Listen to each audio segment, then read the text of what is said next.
Здравейте, приятели! Току-що вземах пратка, която ме е изпратена от един мой много добър приятел Митко Василев.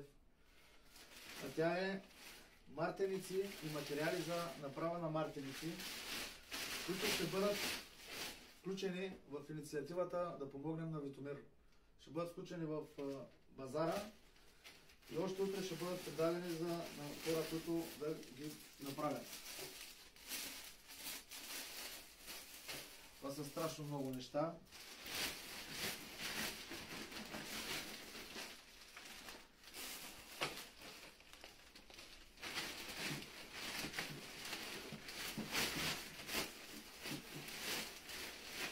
Това са купци.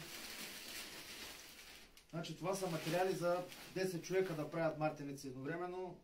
Благодаря много на Митко Василев. Очаквайте подробности и още снимки и видеа.